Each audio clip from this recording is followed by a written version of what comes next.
வேத ஆராய்ச்சி நிகழ்ச்சியை தவறாமல் கேட்டு வருகிற எங்களுக்கு அன்பான சகோதரனே சகோதரியே, இன்று நாம் ஆதியாகமம் 3ஆம் அதிகாரம் 22ஆம் வசனம் முதல் சிந்திக்கப் போகிறோம். முதலாவதாக ஆதியாகமம் 3ஆம் அதிகாரம் 22, 23ஆம் வசனங்களை வாசிக்கிறேன். பின்பு தேவனாகிய கர்த்தர், இதோ மனுஷன் நன்மை தீமை அறியத்தக்கவனாய் நம்மில் ஒருவரைப் போல் ஆனான். இப்பொழுதும் அவன் தன் கையை நீட்டி ஜீவ விருட்சத்தின் கனியையும் பறித்து புசித்து என்றைக்கும் உயிரோடு இராதபடிக்கு செய்ய வேண்டும் என்று அவன் எடுக்கப்பட்ட மண்ணை பண்படுத்த தேவனாய கர்த்தர் அவனை ஏதேன் தோட்டத்திலிருந்து அனுப்பிவிட்டார். இங்கே ஒரு காரியத்தை குறித்து நாம் மிகுந்த மகிழ்ச்சி அடைய வேண்டும். தேவன் மனிதனை நித்தியமாக பாவத்திலேயே வாழ்ந்துவிட விட்டுவிடவில்லை. நம்மையும் அவ்வாறு விட்டுவிடவில்லை. இதுவே உண்மையில் ஆசீர்வாதம். பாவத்திலிருந்து ஒரு மன்னிப்பையும் ஒரு விடுதலையையும் தேவனே திட்டம் பண்ணிவிட்டார். அதற்காக நாம் கர்த்தருக்கு நன்றி செலுத்த வேண்டும். ஆதியாகமம் 3ஆம் அதிகாரம் 24ஆம் வசனத்தை பாருங்கள். அவர் மனுஷனை துரத்திவிட்டு ஜீவ விருட்சத்துக்கு போம் வழியை காவல் செய்ய ஏதேன் தோட்டத்துக்கு கிழக்கே கேருபீன்களையும் வீசிக்கொண்டிருக்கிற சுடரொளி பட்டயத்தையும் வைத்தார். தேவன் வழியை அடைத்து விட்டார் என்று இதற்கு அர்த்தமல்ல. ஜீவனுக்கு போகிற வழி இன்றும் திறந்தே இருக்கிறது. மனிதன் இன்றும் தேவனிடத்திலே வரலாம். ஆனால் அந்த வழி இப்பொழுது ஜீவ விருட்சத்தின் மூலமாக இல்லை. ரட்சிப்பானது பலியின் மூலமாக வர வேண்டும். மனிதன் திரும்பி பார்க்கும் பொழுது அங்கே இரத்த பலி செலுத்தப்பட்டிருப்பதை காண முடியும். ஆதியாகமம் 4ஆம் அதிகாரத்திலிருந்தும் சில வசனங்களை இப்பொழுது பார்ப்போம். நாம் 3ஆம் அதிகாரத்திலே பாவத்தின் வேரை பார்த்தோம். இந்த 4ஆம் அதிகாரத்திலே பாவத்தின் கனியை பார்க்கிறோம். இந்த அதிகாரத்திலே ஆதாம் நன்மை தீமையை அறியத்தக்க விருட்சத்தின் கனியை புசித்ததினால் எவ்வளவு துன்பப்பட்டான் என்று மாத்திரம் பார்க்க போவதில்லை. இந்த 4ஆம் அதிகாரத்திலே அவனுக்கு எவ்வளவாக கேடு சம்பவித்தது என்று பார்க்கிறோம். அவனுடைய அவிசுவாசத்தினாலும் கீழ்ப்படியாமையினாலும் அவன் தேவனை விட்டு திரும்பி பாவம் செய்தான். இதன் மூலமாக அவன் மீதும் மனித இனத்தின் மீதும் தேவனுடைய நியாய தீர்ப்பை கொண்டு வந்தான். அருமையானவர்களே, உங்களுக்கும் எனக்கும் இந்த சுபாவம் வந்தது இதனால்தான். நம்முடைய தகப்பனாகிய ஆதாமின் அதே பாவ கெட்ட சுபாவங்கள் நமக்கு கடந்து வந்துவிட்டது. இவை எல்லாமே ஆதாம் ஏவாளின் 2 குமாரர்களின் கதையிலே வெளிப்படுத்தப்பட்டுள்ளது. இவர்களுக்கு அதிக குழந்தைகள் இருந்திருக்கலாம். ஆனால் நமக்கு இங்கே 2 குமாரர்களுடைய காரியங்கள் மட்டுமே சொல்லப்பட்டிருக்கிறது. கவனியுங்கள். ஆதியாகமம் 4ஆம் அதிகாரம் 1ஆம் வசனம். ஆதாம் தன் மனைவியாகிய ஏவாளை அறிந்தான். அவள் கர்ப்பவதியாகி காயினை பெற்று கர்த்தரால் ஒரு மனுஷனை பெற்றேன் என்றாள். இந்த போராட்டம் இவ்வளவு நீண்டதாக இருக்கும் என்று ஆதாம் ஏவாள் நிச்சயமாக எதிர்பார்த்திருக்க மாட்டார்கள் என்பதை இது வெளிப்படுத்துகிறது. காயின் பிறந்த பொழுது ஏவாள் இவ்வாறு கூறியிருக்க வேண்டும்: நான் தேவனிடத்திலிருந்து ஒரு மனிதனை பெற்றேன். ஸ்திரீயின் வித்து சர்ப்பத்தின் தலையை நசுக்கும் என்று தேவன் கூறினாரே, அந்த வித்தின் மகன் இவன்தான் என்று கூறியிருப்பாள். ஆனால் காயின் அப்படிப்பட்டவன் அல்ல. அவன் கொலைபாதகன். அவன் இரட்சகன் அல்ல. இரட்சகர் வருகிறதற்கு இது எவ்வளவோ முந்தின காலம். இரட்சகர் வர குறைந்தது 6000 ஆண்டுகள் ஆயிற்று என்று நம்புகிறேன். ஒருவேளை இதை காட்டிலும் நீண்ட காலமாக ஸ்திரீயின் வித்திற்கும் சர்ப்பத்தின் வித்திற்கும் போராட்டம் இன்னும் நடந்து கொண்டே இருக்கிறது. ஆதியாகமம் 4ஆம் அதிகாரம் 2ஆம் வசனம் பாருங்கள். பின்பு அவனுடைய சகோதரனாகிய ஆபேலை பெற்றாள். ஆபேல் ஆடுகளை மேய்க்கிறவனானான். காயின் நிலத்தை பயிரிடுகிறவனானான். இங்கே 2 சகோதரர்களையும் நாம் பார்க்கிறோம். 2 விதமான தொழில் புரிகிறவர்களாய் இருக்கிறார்கள். வசனம் 3. சில நாள் சென்ற பின்பு காயின் நிலத்தின் கனிகளை கர்த்தருக்கு காணிக்கையாக கொண்டு வந்தான். சில நாள் சென்ற பின்பு என்பது ஓய்வு நாளை குறிக்கிறது. தேவன் 7ஆம் நாளிலே ஓய்ந்திருந்த நாள் அது. கொண்டு வந்தான் என்று இங்கே சொல்லப்படுவது ஒரு குறிப்பிட்ட இடத்தை குறிக்கிறது. அவர்கள் தேவனுக்கு காணிக்கைகளோடு ஒரு குறிப்பிட்ட இடத்திற்கு வந்து அவரை தொழுது கொண்டார்கள். இவை எல்லாவற்றையும் அவர்கள் வெளிப்படுத்தலினாலே செய்தார்கள் என்பதை அறிகிறோம். எபிரேயர் 11ஆம் அதிகாரம் 4ஆம் வசனத்திலே இவ்விதமாய் வாசிக்கிறோம்: விசுவாசத்தினாலே ஆபேல் காயினுடைய பலியிலும் மேன்மையான பலியை தேவனுக்கு செலுத்தினான். அதனாலே அவன் நீதிமான் என்று சாட்சி பெற்றான். அவனுடைய காணிக்கைகளை குறித்து தேவனே சாட்சி கொடுத்தார். அவன் மரித்தும் இன்னும் பேசுகிறான் என்று வாசிக்கிறோம். எவ்வாறு விசுவாசத்தினாலே ஆபேல் காணிக்கையை செலுத்த முடிந்தது? ரோமர் 10:17 ஆதலால் விசுவாசம் கேள்வியினாலே வரும், கேள்வி தேவனுடைய வசனத்தினாலே வரும். தேவன் அவனுக்கு இதை குறித்து தம்முடைய வார்த்தைகளை கொடுத்திருப்பார் என்று நாம் விசுவாசிக்கலாம். இல்லாவிட்டால் ஆபேல் ஒருபொழுதும் காணிக்கையை விசுவாசத்துடன் கொண்டு வந்திருக்க முடியாது. இவ்வாறே ஆபேல் விசுவாசத்தோடே காணிக்கை கொண்டு வந்திருக்க வேண்டும். ஆனால் காயின் அவ்வாறு கொண்டு வரவில்லை. காயின் நிலத்தின் கனிகளை கர்த்தருக்கு காணிக்கையாக கொண்டு வந்தான். இந்த கனிகளில் எந்த பழுதும் இல்லை, அவன் மீதியானவைகளை கொண்டு வந்தான் என்றும் எண்ணாதிருங்கள். சிறந்த காணிக்கையே கொண்டு வந்தான், ஆனால் விசுவாசத்துடன் கொண்டு வரவில்லை. ஆதியாகமம் 4:4-5 பாருங்கள். ஆபேலும் தன் மந்தையின் தலையீற்றுகளிலும் அவைகளில் கொழுமையானவைகளிலும் சிலவற்றை கொண்டு வந்தான். ஆபேலையும் அவன் காணிக்கையையும் கர்த்தர் அங்கீகரித்தார். சிலர் இவ்வாறு சொல்லுவார்கள், காயின் செய்ததில் எந்த ஒரு தவறும் இருந்ததாக தெரியவில்லை. விசுவாச துரோகத்தை குறித்து பேசும்பொழுது யூதா 11 இவர்கள் காயினுடைய வழியில் நடந்து என்று சொல்லுகிறார். காயினுடைய வழி எது? காயின் தேவனுக்கு காணிக்கை கொண்டு வந்த பொழுது அதை விசுவாசத்தோடே கொண்டு வரவில்லை. அவன் தன் விருப்பப்படி செய்தான். மனித சுபாவம் தீமையானது என்பதை மறுக்கிறதாக அவனுடைய காணிக்கை இருந்தது. அதாவது மனித சுபாவம் நல்ல சுபாவம்தான் என்ற தைரியத்திலே காணிக்கை கொண்டு வந்தான். தேவன் சொல்கிறார், நீங்கள் உலகத்திலே வரப்போகின்ற மீட்பரை குறிக்கும் வண்ணமாக சிறிது இரத்த பலிகளை கொண்டு வாருங்கள், அதன் அடிப்படையிலேயே வாருங்கள். உங்களுடைய சொந்த கரத்தின் கிரியைகளை எடுத்துக்கொண்டு என்னிடத்திலே வர வேண்டாம் என்கிறார். மேலும் தேவனிடத்திலிருந்து மனிதன் பிரிக்கப்பட்டிருக்கிறான் என்பதையும் காயினுடைய காணிக்கை மறுக்கிறது. எல்லாமே சரியாக இருக்கிறது என்பது போல அவன் செயல்பட்டான். இன்று உலகளாவிய சகோதரத்துவம், எல்லாருக்குமே ஒரே பிதா போன்ற தத்துவங்கள் அதிகமாக பேசப்படுகின்றன. அருமையானவர்களே, இன்று நம் காரியங்கள் எல்லாம் சரியாக இல்லை. உலகத்திலே உள்ள எல்லாருமே தேவனுடைய பிள்ளைகளாக பிறக்கவில்லை. தேவனுடைய பிள்ளைகளாக வேண்டுமென்றால் நாம் மறுபடியும் பிறக்க வேண்டும். மறுபடியும் பிறந்தாலே அவன் தேவனுடைய பிள்ளை. எனவே உலகத்தில் உள்ள யாவருக்கும் ஒரே தந்தை, ஒரே பிதா இல்லை. மனிதன் தேவனிடத்திலிருந்து பிரிக்கப்பட்டிருக்கிறான். காயின் அதை அங்கீகரிக்கவில்லை. அருமையானவர்களே, இன்றும் அநேகர் இவ்விதமாகத்தான் உலகத்திலே தேவனுக்கும் மனிதனுக்கும் தொடர்பு அருந்து போன நிலைமையை உணர்கிறதில்லை, ஒத்துக்கொள்ளுகிறதில்லை. மனிதனால் தேவனுக்கு தன்னுடைய கிரியைகளை காணிக்கையாக கொடுக்க முடியாது என்பதை காயினுடைய காணிக்கை மறுக்கிறதாக இருக்கிறது. காயின் தன்னால் அவ்வாறு காணிக்கை செலுத்த முடியும் என்று நினைத்தான். வேதம் என்ன சொல்கிறது தெரியுமா? தீத்து 3:5 நாம் செய்த நீதியின் கிரியைகளின் நிமித்தம் அவர் நம்மை ரட்சியாமல் தமது இரக்கத்தின்படியே மறு ஜென்மம் முழுக்கினாலும் பரிசுத்த ஆவியனுடைய புதிதாக்குதலினாலும் நம்மை ரட்சித்தார் என்று வாசிக்கிறோம். காயினுக்கும் ஆபேலுக்கும் இடையே உள்ள நடத்தை வித்தியாசம் இங்கே முக்கியமல்ல, அவர்கள் கொண்டு வந்த காணிக்கையிலேதான் வித்தியாசம் இருக்கிறது. இந்த இருவரும் ஒரே குடும்ப சூழ்நிலையில இருந்துதான் வருகிறார்கள். அதில் அவர்களுக்கிடையே எந்த ஒரு வித்தியாசமும் இல்லை. காயின் அவனுடைய தாத்தாவிடத்திலிருந்து கெட்ட பழக்க வழக்கங்களை கற்றுக்கொண்டான் என்று நீங்கள் சொல்லுவீர்கள் என்றால் அது தவறு. ஏனென்றால் அவனுக்கு தாத்தாவே கிடையாது. அதே போல ஆபேல் தன்னுடைய பாட்டியினிடத்திலிருந்து நற்காரியங்களை கற்றுக்கொண்டான் என்றும் சொல்ல முடியாது. இந்த காயினும் ஆபேலும் ஒரே சூழ்நிலையிலேதான் வாழ்ந்தார்கள். அவர்கள் கொண்டு வந்த காணிக்கையிலேதான் வித்தியாசம் இருக்கிறது. இன்றைய நாட்களிலேயும் அவர்கள் கொண்டு வருகிற காணிக்கை மக்களை வேறுபடுத்திவிடும். ஒரு கிறிஸ்தவனும் மற்றவர்களை விட சிறந்த ஒரு இடத்தை எடுத்துக்கொள்ள முடியாது. ஒருவனை எது கிறிஸ்தவனாக்க முடியும் தெரியுமா? அவன் மற்றவர்களைப் போல தானும் ஒரு பாவி என்று உணரும் பொழுதுதான்.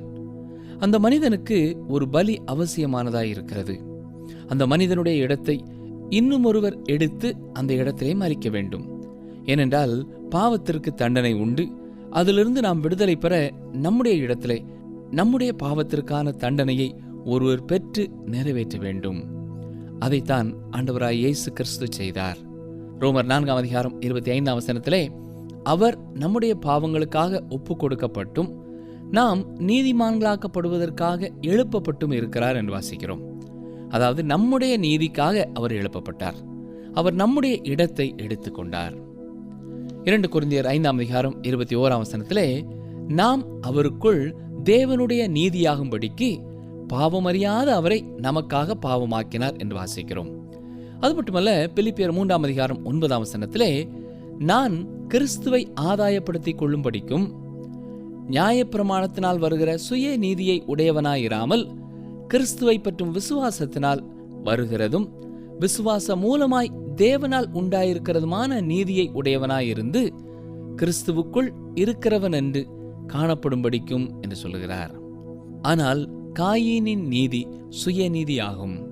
ஆனால் ஆபேலின் காணிக்கை விசுவாசத்துடன் கொண்டு வரப்பட்ட காணிக்கை, இயேசு கிறிஸ்துவின் பலியை எதிர்பார்த்து செலுத்தப்பட்ட காணிக்கையாய் அது இருந்தது. காயீனும் ஆபேலும் சேர்ந்து வந்து தேவனை தொழுது கொண்டார்கள் என்று நாம் பார்த்தோம். இந்த 2 பேரும் முழுவதும் ஒத்தவர்களாக இருந்தார்கள். அவர்கள் இருவரும் ஆதாம் ஏவாளின் பிள்ளைகள்தான். அவர்களுக்குள் ஒரே இரத்தம்தான் ஓடியது. ஆனாலும் அவர்கள் காணிக்கையிலே வித்தியாசம் உண்டானது. ஆபேல் அதை விசுவாசத்துடன் படைத்தபடியால் தேவன் அதை அங்கீகரித்துக் கொண்டார். காயின் அப்படி அல்ல. அவனுடைய காணிக்கை தேவ அங்கீகரிப்பை பெறவில்லை. ஆதியாகமம் 4:6-7 பாருங்கள். அப்பொழுது கர்த்தர் காயினை நோக்கி, உனக்கு ஏன் எரிச்சல் உண்டாயிற்று? உன் முகநாடி ஏன் வேறுபட்டது? நீ நன்மை செய்தால் மேன்மை இல்லையோ? நீ நன்மை செய்யாதிருந்தால் பாவம் வாசற்படியில் படுத்திருக்கும். அவன் ஆசை உன்னை பற்றியிருக்கும். நீ அவனை ஆண்டு கொள்வாய் என்றார். காயின் ஏன் எரிச்சல் அடைந்தான்? அவன் தன்னுடைய சகோதரனை கொலை செய்யும் அளவிற்கு கோபமுற்றவனாக இருந்தான். ஒரு கொலை நடக்கும் முன்னர் அங்கே கோபம் உண்டாயிருக்கும். நம்முடைய இயேசு கிறிஸ்து இவ்வாறு கூறியிருக்கிறார், நீ உன் சகோதரனிடத்தில் காரணமில்லாமல் கோபம் கொண்டாயானால் நீ கொலை குற்றத்திற்கு ஏதுவாயிருப்பாய் என்று சொல்கிறார். கோபத்தின் பின்னே பொறாமை இருக்கிறது. பொறாமையின் பின்னே பெருமை இருக்கிறது. யாக்கோபு என்ன சொல்கிறார் பாருங்கள். யாக்கோபு 1:15 பின்பு இச்சையானது கற்பம் தரித்து பாவத்தை பிறப்பிக்கும், பாவம் பூரணமாகும்போது மரணத்தை பிறப்பிக்கும் என்று சொல்கிறார். காயீனின் கோபம் கொலை செய்ய அவனை வழிநடத்தினது. அதற்கு பின்னே அவனுடைய பெருமையும் பொறாமையும் இருந்தது. அருமையானவர்களே, உங்கள் கோபத்திற்கு காரணமும் இவைகளே. தேவன் காயினுடைய செயலுக்கேற்றபடி அவனை நடத்தினார். தேவன் காயினை பார்த்து, நீ நன்மை செய்தால் மேன்மை இல்லையோ என்று கேட்கிறார். இதற்கு சரியான அர்த்தம் என்னவென்றால், உனக்கு மேன்மை இல்லையா என்பதாகும். இஸ்ரவேலிலே மூத்த மகன்கள் மிகவும் பிரதான இடத்தை பெறுவார்கள். இந்த காயின் தான் அதை இழந்து போய்விட்டதாக நினைக்கிறான். ஆகவே தேவன் அவனிடத்திலே, அவன் நன்மை செய்தால் அவன் அதை இழந்து போக எந்த வாய்ப்பும் இல்லை என்று சொல்கிறார். அவன் நன்மை செய்யும் பொழுது தேவன் ஆபேலை ஏற்றுக்கொண்டது போல அவனையும் ஏற்றுக்கொள்ளும் நிலைமைக்கு கொண்டு வரும். ஆபேல் தன்னை பாவி என்று ஒத்துக்கொண்டு பலி செலுத்தியது தேவனால் அங்கீகரிக்கப்பட்டது போல காயினையும் ஏற்றுக்கொள்ளும் நிலை ஏற்படும். ஆனால் காயின் நன்மை செய்ய இடம் கொடாமல் கோபத்திற்கு இடம் கொடுத்து விட்டான். அருமையானவர்களே, பாவம் வாசற்படியில் படுத்திருக்கும் என்று சொல்கிறார். இதை சிலர் பாவ நிவாரண பலி வாசற்படியிலே படுத்திருக்கும் என்று தேவன் சொல்கிறார் என்று விளக்குவார்கள். அதாவது பலிக்காக ஒரு ஆட்டுக்குட்டி வாசற்படியிலே படுத்திருக்கும் என்பார்கள்.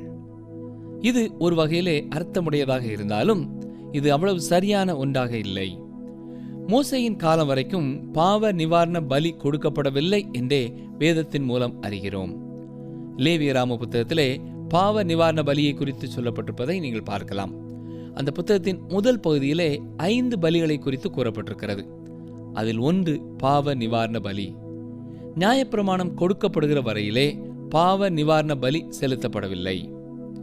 பவுல் ரோமர் 3:20 அதைத்தான் சொல்கிறார். பாவத்தை அறிகிற அறிவு நியாயப்பிரமாணத்தினால் வருகிறது என்று சொல்கிறார். அதற்கு முன்பு வரை தகன பலியே செலுத்தப்பட்டு வந்தது.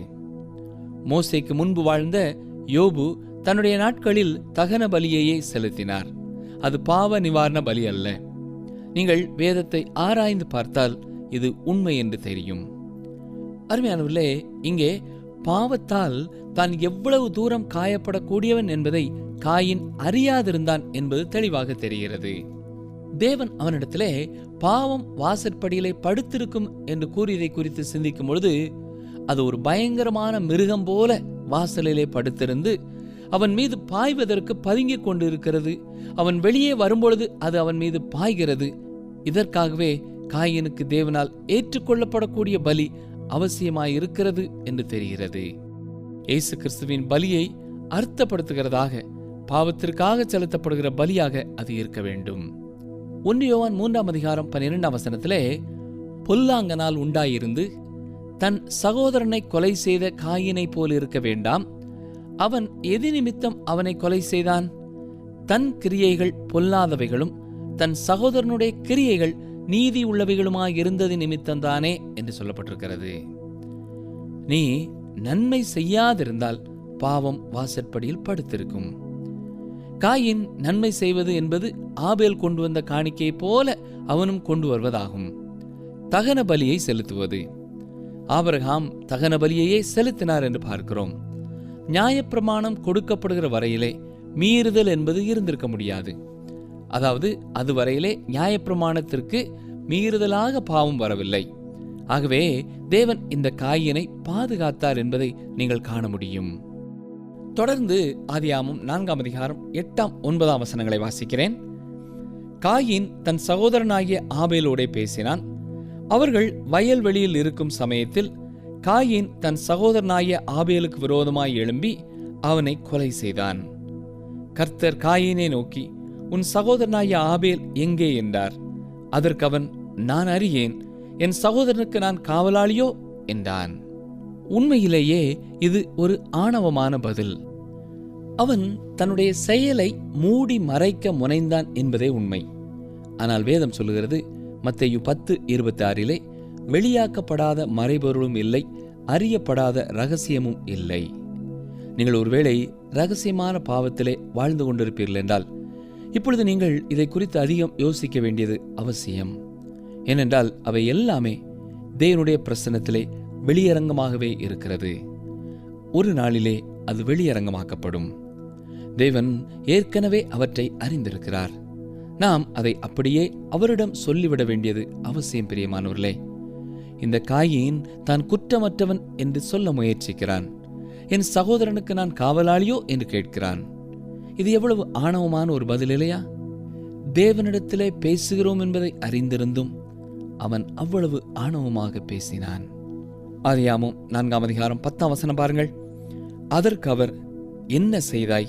உன் சகோதரனுடைய இரத்தத்தின் சத்தம் பூமியிலிருந்து என்னை நோக்கி கூப்பிடுகிறது என்று சொல்கிறார். எபிரேய நிருப ஆக்கியோனும் எபிரேயர் 12:24 இவ்வாறு சொல்லுகிறார். புது உடன்படிக்கையின் மத்தியஸ்தராகிய இயேசுவினிடத்திற்கும் ஆபேலினுடைய இரத்தம் பேசினதை பார்க்கிலும் நன்மையானவைகளை பேசுகிற இரத்தமாகிய தெளிக்கப்படும் இரத்தத்தினிடத்திற்கும் வந்து சேர்ந்தீர்கள் என்றார். ஆபேலின் இரத்தம் கொலையை குறித்து பேசுகிறது. இயேசுவின் இரத்தம் மீட்பை குறித்து, இரட்சிப்பை குறித்து பேசுகிறது. இப்பொழுது ஆதியாகமம் 4:11-12 வாசிக்கிறேன். இப்பொழுது உன் சகோதரனுடைய இரத்தத்தை உன் கையிலே வாங்கிக் கொள்ள தன் வாயை திறந்த இந்த பூமியில் நீ சபிக்கப்பட்டிருப்பாய். நீ நிலத்தை பயிரிடும்போது அது தன் பலனை இனி உனக்கு கொடாது. நீ பூமியில் நிலையற்று அலைகிறவனாயிருப்பாய் என்றார். அருமையானவர்களே, இன்றும் இந்த சாபம் பூமியிலே இருக்கிறது. மனிதனுடைய பாவத்தினாலே பூமியின் செழுமை போய்விட்டது. பூமியிலே அடர்ந்த காடுகளை கொண்ட நாடுகளிலே கூட அநேக ஜனங்கள் பசியினாலும் பட்டினியினாலும் வாழுகிறார்கள். நிலத்தை செழுமையானதாக்க எவ்வளவோ ஆராய்ச்சிகளையும் முயற்சிகளையும் மேற்கொண்டும் நிலம் அவ்வாறே செழுமையற்றதாகவே காணப்படுகிறது. இதே பூமியில் இருந்துதான் ஆபேலின் இரத்தம் கூப்பிட்டு கொண்டிருக்கிறது. ஆதியாகமம் 4:13 பாருங்கள். அப்பொழுது காயின் கர்த்தரை நோக்கி, எனக்கு இட்ட தண்டனை என்னால் சகிக்க முடியாது. காயினுக்கு இது சகிக்க முடியாத தண்டனையாக இருக்குமென்றால் அவன் ஏன் தேவனிடத்திலே திரும்பி மன்னிப்பு கேட்டிருக்க கூடாது? தேவனுடைய கிருபைக்காக மன்றாடி இருக்கக்கூடாது? அவனுக்கு அது சகிக்க கூடாத தண்டனையாக இருந்தது. ஆனால் தேவனோ அவனுக்கு ரட்சிப்பளிக்க ஆயத்தமாயிருந்தார். அவன் மனம் திரும்பி இருந்தால் போதுமானது. ஐயோ, நான் செய்தது தவறு என்று அவன் உணர்ந்திருந்தால் போதுமானது. இன்றும் அநேகர் தங்கள் பாடுகளிலேயே இருந்து கொண்டு அந்த பாடுகளை சகித்து கொள்ள விரும்புகிறார்கள். ஆனால் அவர்களுக்கு தேவனிடத்திலே திரும்ப மனதில்லை. அவருடைய லகுவான நுகத்தை ஏற்றுக்கொள்ள விரும்புகிறதில்லை. என்னை கேட்டுக்கொண்டிருக்கிற எனக்கு அருமையான சகோதரனே, அருமையான சகோதரியே, நீங்கள் ஆண்டவருடைய கரத்திலே தண்டனையை பெற்றுக்கொண்டு இருக்கிறீர்களா? எந்த தண்டனையை அனுபவிக்கிறீர்கள் என்பதை நீங்கள் உணர்ந்திருந்த பொழுதும் அதை குறித்து மனம் வருந்தாமல், அதை குறித்து தேவனிடத்திலே மன்னிப்பு கோராமல் இருக்கிறீர்களா? சற்றே எண்ணி பாருங்கள். பாடுகளிலேயே நீங்கள் வாழ்ந்து விடலாம் என்று நினைப்பதை விட ஆண்டவருடைய முகத்தை நோக்கி பார்த்து மன்னிப்பிற்காக கெஞ்சுங்கள். ஆதியாகமம் 4:14 பாருங்கள். இன்று என்னை இந்த தேசத்திலிருந்து துரத்தி விடுகிறீர்.